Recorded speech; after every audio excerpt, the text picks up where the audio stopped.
In this video, we're going to do a quick hitter on the things to note when looking at any property, the areas of importance, so to speak, and understanding the true cost of repairs. So let's jump right in. So once you've determined your buy box and you're ready to start looking for deals, you want to make sure that you're aware of the different areas and the different things that you're looking at and looking for when looking at any property.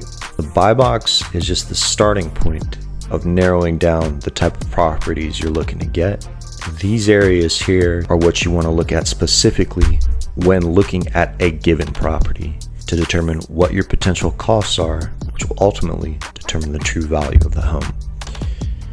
I cannot stress enough staying disciplined in this aspect and looking at each of these areas with every property that you're making offers on. Overlooking one of these can be catastrophic. So make sure that you're on point and you understand each one of these to a T before you get into contract on any property, irrespective of the situation. First thing we'll start with here is the roof. You want to understand the age of the roof, the condition of it, when it was last replaced, if it was replaced, the type of material that it's made out of, and if it has any problems. The roof is going to be the first thing your insurance company is going to ask you about when you're getting quotes for the property. And this is for good reason. It is often the costliest area of a property. It can cost the most to fix. Problems with a roof can be catastrophic. If water is getting through the roof and into the property, you're at high risk for mold, which is a major problem. So you want to make sure the roof is on point. If you have a property that has an updated roof that's in great condition, add that to the list of pluses for that property because that is a major thing. Conversely, if you have a property with a roof that's dilapidated, you want to make sure you understand the costs associated with it and what you're looking at in terms of overall value and what you should offer. A new roof for the buy box we have here, 3-bedroom, 1 to 2 bath, 1,500 square feet. It's going to be around $15,000. And that can vary depending on your market, but the highest variance is just going to be that it'll be more than that. It will rarely be less than that. Second area you want to be looking at the same way is the foundation. Depending on where you're at, foundation issues can be catastrophic. Here in Central Texas, where a lot of the sediment that houses are built on is clay, which expands and retracts with water and heat. Foundation issues can be a big problem and be a big cost to fix. So you want to understand what kind of foundation it is, what the history of the foundation is, are there any foundational problems, and understand the subsequent costs if there are any. Incidentally, your insurance is also going to ask you about the foundation of the property when you're getting quotes. For the same reason they'll ask you about the roof, it can cost a lot of money to replace. So after the roof and the foundation, you want to take a look at the plumbing. Especially on an older home, it's important that those homes have updated plumbing. You want to understand when it was updated, if there are any plumbing problems. Vast majority of times when you're purchasing a new home, there will be some sort of minor plumbing issue. Small leak here, valve missing there. A lot of times those can be easily fixed. If you have a major plumbing issue, you need to know about that, and you need to know about that up front. In my experience, with regards to specialty contractors, which is contractors who specialize in a given area, plumbers tend to be the most expensive. So understand what's going on there to protect your downside. On top of plumbing, you also want to be aware of the electrical system. Now there's a basic Section 8 compliance factor to it, where the outlets must be grounded and GFCI compliant if they're near water, but you also want to have updated electrical panels, internal electric components to make sure that not only you're compliant, but that the home is safe. So once you understand the electric aspect to the home, I would take a look at the paint, both inside and outside. Make sure that it's at a minimum not lead-based. You will not pass inspection, Section 8 or HUD inspection if you got a home with lead-based paint. It's not really a problem in a lot of areas, but in some areas, I find that it's more of a problem up in the Northwest. In addition to the safety aspect there, you'll need to understand the cost of slapping a new coat of paint on a home. If you're doing this remotely, you'll need to hire painters to paint the inside of a home, run you about $5,000, the outside more than $5,000, right? So understand that if you need to do that, you need to bake that into the offer that you're gonna make. In addition to the painting, you wanna look at the condition of the exterior structure, the siding, see if it has any wood rot or similar deterioration. On the inside, you want to take a look at the flooring.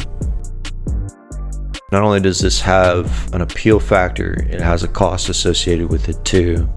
Parts and labor on the floor would be, I would say, if you're using luxury vinyl plank, which you should, run you around $6K. So definitely not cheap. So make sure that you get something, the flooring's updated if possible. Going to give you the greatest appeal and the less risk of costs. Say the flooring and the paint are the two main areas that really brighten a place up and level up the appeal for prospective tenants. So in addition to the flooring, I need to look at the HVAC system. Does it have central heating, central air?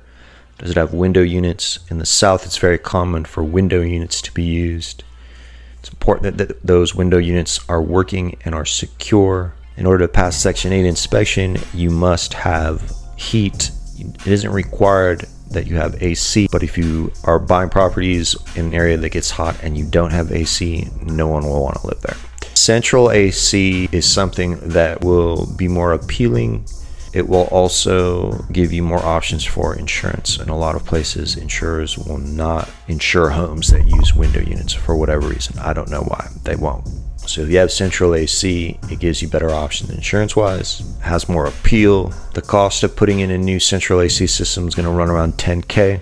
If you need to replace just the compressor, it'd be around $2-3K for the compressor, maybe $1,000 to install it and adjust the electrical on it and adjust the wiring in the home needed. Taking central AC to a home that doesn't have it can really boost up the home's value.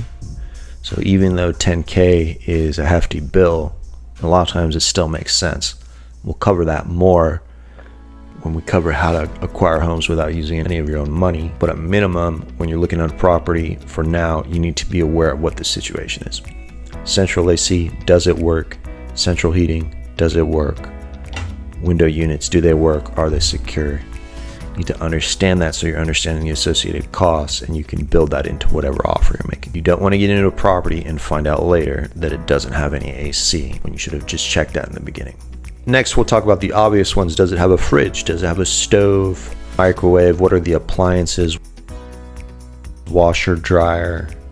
You may not necessarily want to or need to provide these things, but you have to have a general awareness of what's there so you can make the best decision you want to go with going forward and understand what the value of the property is when you're making the offer. And lastly, I'll say you want to take a look at what the lawn size is, like we've mentioned, and what that maintenance will be. Depending on the area, I would also look at the security of the property. Does it have bars? Do those bars provide egress? Does it have cameras? Does it need cameras? These are the type of things you need to think about as someone who will own the property. What will you need to do to get it ready and make sure that it's secure to be rented out? You also want to take a look at different odds and ends. Are the cabinets missing hardware? Are there any little minor fixes that you'll need to do? Generally, there will be something that'll come up. And once you get an offer accepted and you go under contract, you'll have an inspection and appraisal done. This isn't the Section 8 inspection. The inspector that will tell you what needs to happen with the property, minor and major, while you're in the inspection period once you make an offer. And that's something that will really bring forth all the odds and ends that you can get the true cost of and a true idea of what it's going to take to get this property rent ready. The reason why all of this is important is because in simple terms, it's about finding out what this property is really going to cost you, the true cost of the property. It isn't just what you pay for it when you buy it, it's what you're going to continue to pay for it to maintain it. Like we said, a new roof is very costly. A roof needs to be replaced typically every 20 to 30 years. A new roof costs $15,000. You need to put central AC in a unit, it's $10,000. Flooring, $6,000. Paint, $5,000 and above. Even putting in a new fridge, $500 to $1,000 if you're getting a new one. Stove, same thing. Washer and dryer, same thing. Lawn care can be costly. New windows can cost thousands of dollars. All of these things are things that will eventually come up if you are a buy and hold investor like I am. But you just want to make sure you understand when they might come up. Have they come up before? What was done? For example, if you've had a new roof put on within the last 5 years, that means you, the new owner, will have at least 15 years until you should have to, in concept at least, before you'll have to replace it. And this is essentially why I'm a big advocate of purchasing homes that are turnkey or as close to turnkey as possible. It's not always going to be the case. A lot of times the best deals are not turnkey homes. But if you can get a good deal on a turnkey home, you're really in the sweet spot because it limits the cost in the obvious sense. But understanding the true cost of repairs is understanding the costs beyond just the dollars you're spending. Repairs take time. If you get in a property and a lot of work has to be done and there's delays getting someone on the job, maybe they're not available, maybe they have delays getting the materials they need, it can set you back days, it can set you back weeks, which can set you back months when trying to get the property rented out, which is costing you money. Additionally, they require effort and focus. Time, effort, and focus are your 3 most valuable resources. Money is the 4th most valuable, coming after those 3. You're spending extra time, effort, and focus getting the property repaired, fixing extensive problems with the property. That's time, energy, and focus that you're not spending scaling your business, growing, or enjoying your life. We're not in a flipping business here per se, where we're looking for properties to do full rehabs, and the nature of our business is to take on those costs and to spend those resources. What we're looking to do is to find solid deals, land them quickly, get them rented, and get cash flowing. In order to do that, especially in order to do that and achieve scale, time is money. We want to get these as close to rent ready as possible.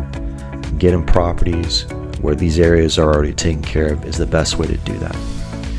Now, the reality is, because you're not always going to be able to do that, at minimum, you need to understand these different areas for each property that you're interested in before making an offer, because the costs of these items will factor in to the offer that you're making. So always look at the roof, always look at the foundation, always look at the flooring, always look at the paint, always look at the plumbing, always look at the electrical, always look at the HVAC, always look at the appliances, the lawn, odds and ends, security, windows, and get in the mindset of understanding these things and accounting for their potential costs so that you don't have any gotchas down the road, which can be a killer if you overlook the wrong thing. So with that, we'll see you on the next one.